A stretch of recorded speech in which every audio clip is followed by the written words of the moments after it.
Desde que a gente começou com esse negócio de trocar víveres, né, para a gente conseguir crescer socialmente, que a gente se estabeleceu como uma espécie política e a gente começava a fazer trocas de produtos para que a gente conseguisse ter produtos que a gente não produzia naturalmente, nós começamos a também ter uma certa diferenciação de classe social, por assim dizer. Nós tínhamos pessoas que tinham mais coisas para serem trocadas, pessoas que tinham menos coisas para serem trocadas, e isso a gente começa a ter ricos e pobres, né? Eu não vou entrar aqui na grande questão social dessa implicação, né? Discussão entre socialismo, capitalismo, essas coisas todas, mas é fato que a gente sempre quer ter mais do que o que a gente tem. A gente quer ter sempre as melhores coisas, e isso não está errado, isso está certo de várias formas. Tem, claro, grandes problemas, mas nenhum desses problemas justifica a incapacidade da gente de tê-los. O que justifica é uma série de coisas que a gente vai discutir lá na frente, porque agora a gente vai falar de uma forma que alguns seres humanos, ao longo da história, tentaram para conseguir, de uma forma um pouco mais fácil, talvez, ter mais coisas do que ele consegue ter. A história do pacto com o diabo, o negócio com o diabo, que também é conhecido nos meios um pouco mais cultos, né, como barganha faustiana, é um motivo cultural melhor exemplificado através da lenda da figura de Fausto, né, e da relação que ele tem com Mefistófeles, mais elementar para muitos contos cristãos. No catálogo tipológico de Arne Thompson, vai constar sobre a categoria AT75B o contrato com o diabo. De acordo com a tradicional crença cristã em bruxaria, o pacto é entre a pessoa e Satã ou um demônio qualquer. A pessoa oferece a própria alma em troca de favores desses seres, né, do diabo. Esses favores mudam com o conto, mas normalmente vai incluir juventude, conhecimento, riqueza e poder, que é quase aquilo que os alquimistas prometiam. Também se acredita que pessoas realizam esse tipo de pacto somente como sinal de mostrar que possuem o diabo como mestre em troca de nada. A barganha é considerada perigosa, já que o preço cobrado pelo espírito maligno é sempre a própria alma. O conto pode ter um final moralizante, um final que te traz uma lição de moral, com a danação eterna do empreendedor, né, do cara que está fazendo ali a barganha. Reciprocamente, pode ter um final cômico também, no qual o aldeão astuto engana o diabo, normalmente em algum detalhe técnico. Qualquer realização aparentemente sobre-humana pode ser creditada a um pacto com o demônio.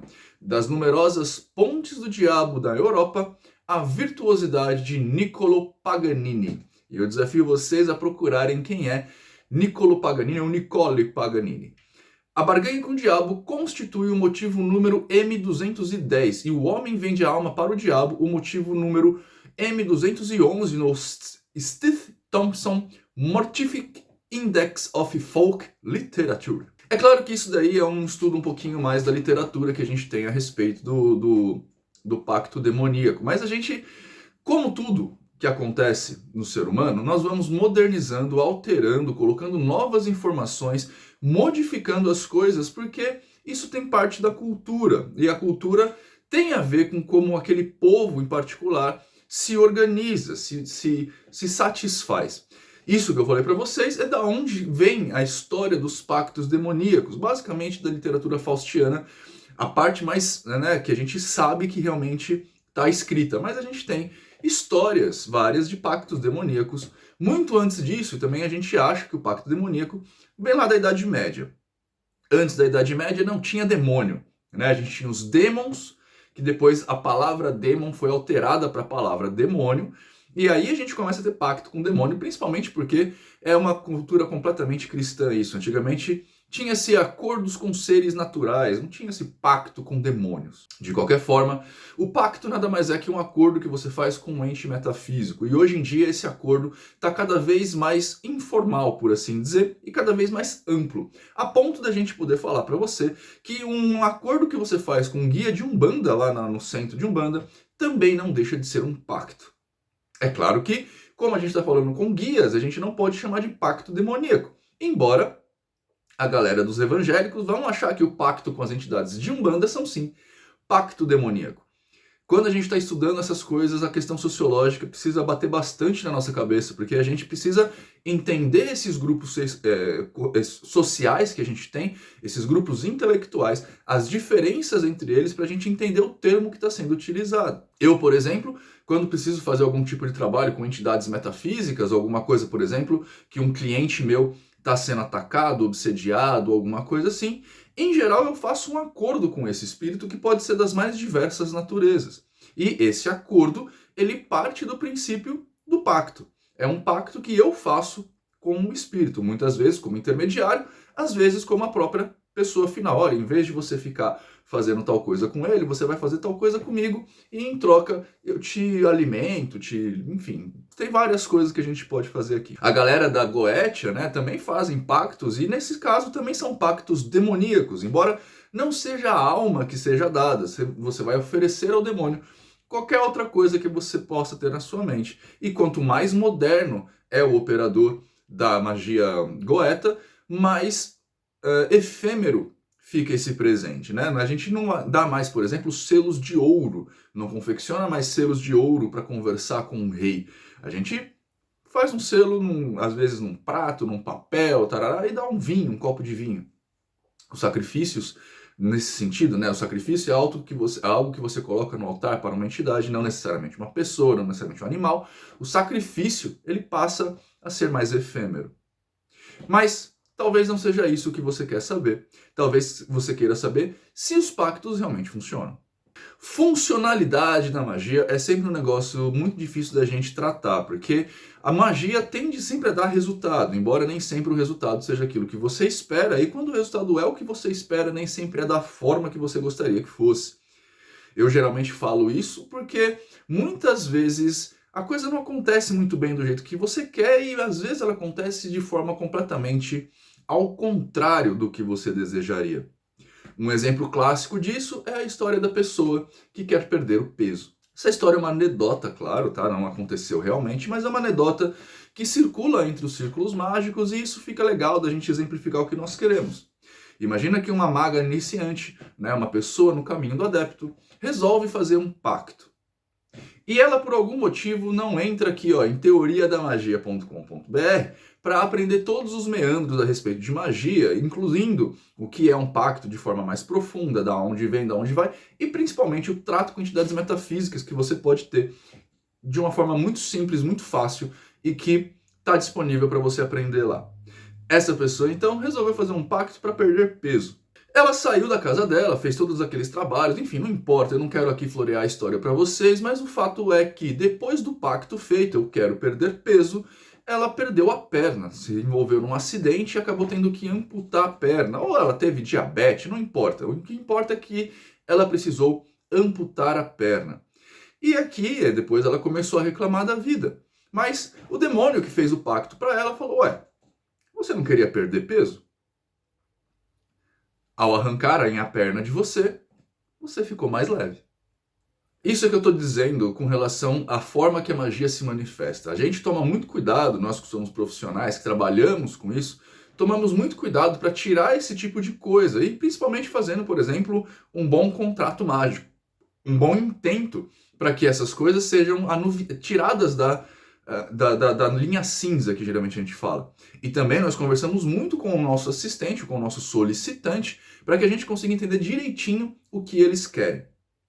Um pacto de riqueza, portanto, ele vai funcionar a partir da abertura de caminho, que a gente chama geralmente na Umbanda, né? No comum. Vamos abrir os caminhos, o que quer dizer que você vai ter mais oportunidades para fazer dinheiro. O pacto de riqueza, de prosperidade, nesse sentido, ele tem muito mais a ver com as oportunidades que lhe serão dadas. Mais oportunidades virão. Só que aqui está o grande problema. Se você está recorrendo a um pacto de riqueza, é porque provavelmente você não conseguiu ao longo da sua vida observar ou construir essas oportunidades que virão. O que basicamente quer dizer que as oportunidades vão aparecer para você, mas você não vai enxergar. É por isso que geralmente eu não faço esse tipo de coisa. Magia tem sempre a ver com conhecimento e a gente precisa fazer os nossos solicitantes sempre aprenderem muito mais para que eles consigam chegar aonde eles querem e principalmente, depois de chegarem lá, eles conseguirem manter aquilo que eles têm. Porque se você não tem conhecimento, o dinheiro pode até chegar na sua mão, mas você vai gastar com qualquer coisa, você vai perder esse dinheiro, você vai fazer apostas binárias lá naquele trader, e aí vai acabar perdendo tudo, que não faz nenhum sentido. O grande fato aqui é que a magia de prosperidade, o pacto de riqueza, funciona se você faz com um mago competente, né, que tenha ciência do que está fazendo. Sim, funciona.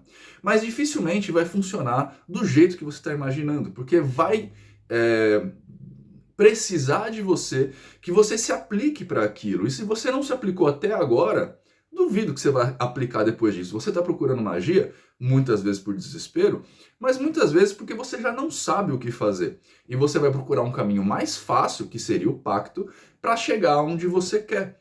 Só que eu sinto muito te dizer, não funciona assim. Eu geralmente falo, né, que a magia ela tem basicamente composta de 3 grandes fatores, que é o eu, o resto e o resultado que você tem. O resultado que você tem é você estar sem dinheiro, você está pobre, você está sem condições financeiras, que você vai procurar um pacto. O pacto é a tentativa sua de mudar o resto e não de mudar a si mesmo. E esse é o grande problema. Quando você começa a entender que você precisa se mudar, naturalmente qualquer coisa que um mago vai fazer vai te facilitar a vida sim. Porque você, inclusive, vai começar a ter mais facilidade para enxergar as coisas. Agora, eu vou te dar um exemplo do que eu estou falando para você entender direitinho o que é o pacto de riqueza e por que ele funciona, mas não funciona porque você não deixa funcionar. Há muito tempo atrás eu atendi um camarada, né? Isso é real. Eu atendi um camarada que veio atrás de mim com a história do pacto de riqueza. Como sempre, né? Você me procura falando assim, você faz goetia, né? É o paciente falando para o médico o tratamento que o médico tem que dar. Aí eu falei, olha, goetia não, mas o que você está precisando? Marcamos um atendimento.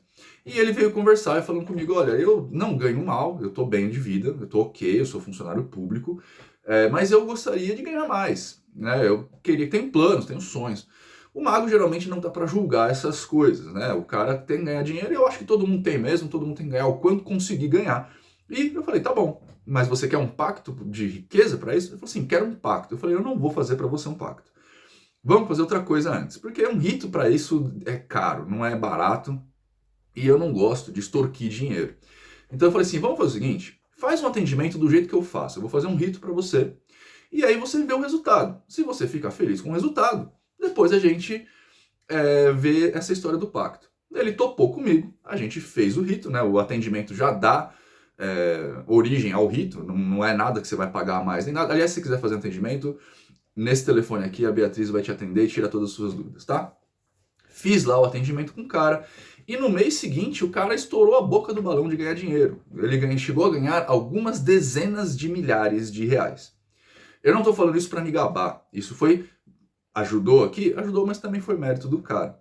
Acontece que depois disso ele me procurou e falou, Nino, cara, estou satisfeitíssimo com o seu trabalho e quero fazer um pacto agora com você. Falei, tá bom, vamos lá fazer, vamos ver que espírito que tá, né, que entidade que está disponível para você, que está disponível para trabalhar, e vamos fazer. Fiz todo o ritual, aquela pataquada toda lá, chamei o camarada, fizemos o nosso acordo, e eu falei com o cara.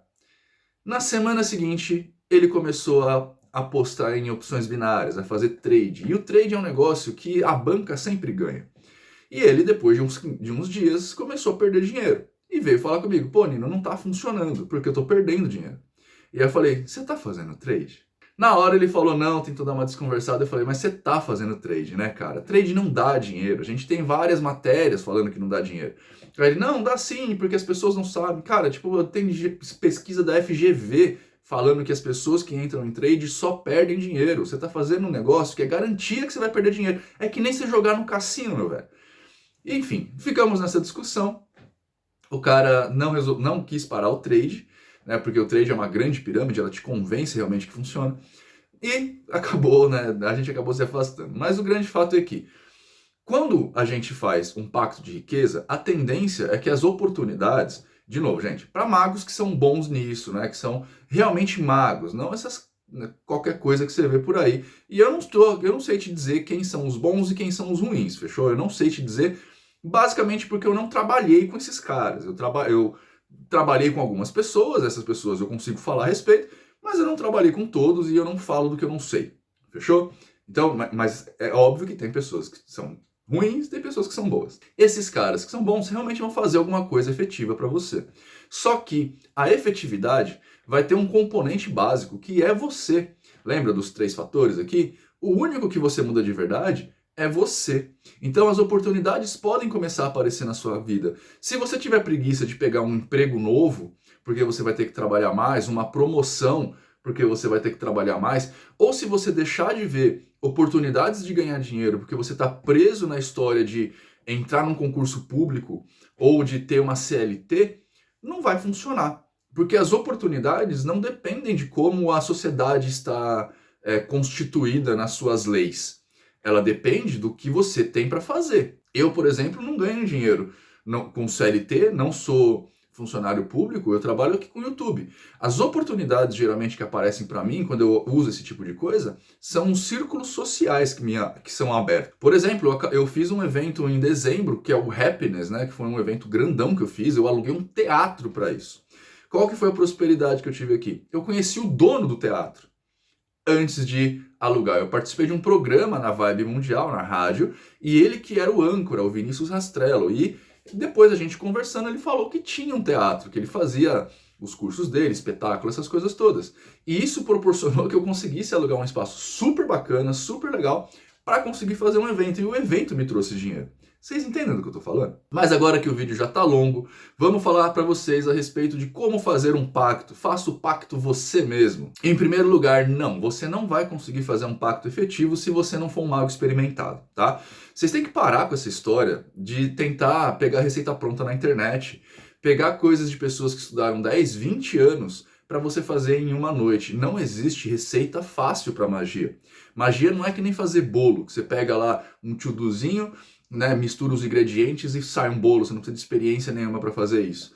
Magia tem mais a ver com ser confeiteiro e não ser um boleiro. O bolo pode fazer, o boleiro pode fazer bolos maravilhosos, super gostosos, mas o confeiteiro vai entender o processo por trás do bolo e propõe inclusive bolos melhores ainda. Entende? Não dá para você sair por aí pesquisando formulazinha na internet e achar que você vai fazer alguma coisa relevante. Você vai fazer alguma coisa que vai te enganar psicologicamente, isso pode ter seu valor, mas relevante de verdade não vai acontecer. Então, se você não sabe, procura alguém que saiba, beleza? E não precisa ser eu. Eu sou só um cara. Tem outros tantos por aí que são tão legais quanto eu, que fazem coisas muito legais. Mas, se você ainda assim não quer procurar ninguém, quer fazer alguma coisa aí, então a primeira coisa que você vai fazer é entender quem você é. Entende o que você gosta de fazer. Para aí, a partir do que você gosta de fazer, você começar a fazer de alguma forma para ganhar dinheiro. Porque dessa forma, fazendo alguma coisa que você gosta de fazer, você vai tender a fazer mais vezes, né? Se você gosta de jogar videogame como eu gosto, por que não ganhar dinheiro com videogame? Ah, porque eu tenho que treinar 8 horas por dia? Não, cara. Para de achar empecilhos e começa a achar formas de ganhar dinheiro. Você não precisa necessariamente ser um pro player. Você pode comentar campeonato no YouTube. Você pode fazer uma Twitch e começar a jogar videogame lá. E aí, com o tempo, você monta seu squad e começa a jogar para fora. Você pode vender assinatura de game. Você pode fazer manuais para iniciantes de game. Olha quanta coisa você pode fazer. Você só precisa pensar a respeito. Lembra, magia é conhecimento. E é o conhecimento que vai mudar a vida. Enquanto você buscar atalho, você não vai chegar a lugar nenhum. Enquanto você buscar atalho, você não vai chegar a lugar nenhum, porque principalmente você não sabe aonde você quer chegar. E uma segunda diquinha aqui para o seu pacto funcionar legal, tá? Faz um pacto com você mesmo. Faz um pacto com você, de que você vai melhorar, de que você vai se organizar, de que você vai conseguir chegar lá. Faz um pacto consigo, para que você consiga colocar as coisas na mesa, fazer seus planos, para você chegar lá. Não tenta chegar na vida e ser um vivente freestyle. Traça seus planos e seus objetivos. Para de ter na sua mente a história do eu quero ganhar dinheiro. O dinheiro é um meio, não é um fim. Você tem que ter um objetivo. Eu quero comprar uma moto nova. E aí você vai ver o que você precisa para comprar a moto nova, que muitas vezes tem muito mais coisa do que o dinheiro. E o dinheiro acaba sendo consequência das coisas que você está fazendo. Só que nada disso vai funcionar se você não tiver um plano. Então, traça seu plano. O pacto que você tem que fazer para você ganhar mais dinheiro, o pacto que você tem que fazer para ter uma vida mais feliz, uma vida mais próspera, é com você. E só com você. Depois, mais para frente, se você quiser um empurrãozinho a mais, você procura um mago mais mais capacitado para isso. Era isso que eu tinha para falar hoje para vocês, tá? Se vocês gostaram do vídeo, curte, compartilha e se torne um demonino, que é aqui clicando em Seja Membro, porque a gente tem grupo de WhatsApp, grupo de Discord para a gente discutir e, né, tirar essas dúvidas de vocês lá, tá? Eu estou respondendo cada vez menos mensagens fora dos grupos, porque eu tenho muita coisa para fazer e eu não consigo, e também porque eu acho injusto a galera dos demoninos, por exemplo, estarem lá no grupo, pagarem aqui o membership do canal e vocês quererem passar por fora. Então, cada vez menos eu estou respondendo essas dúvidas. E eu quero saber de vocês. O que vocês acham? Qual é a opinião de vocês sobre isso? Coloca aqui embaixo no campo de comentários para eu saber e a gente estabelecer um diálogo de qualquer forma, beleza? Espero que vocês tenham uma ótima vida, sejam pessoas melhores que vocês foram até agora. Tchau!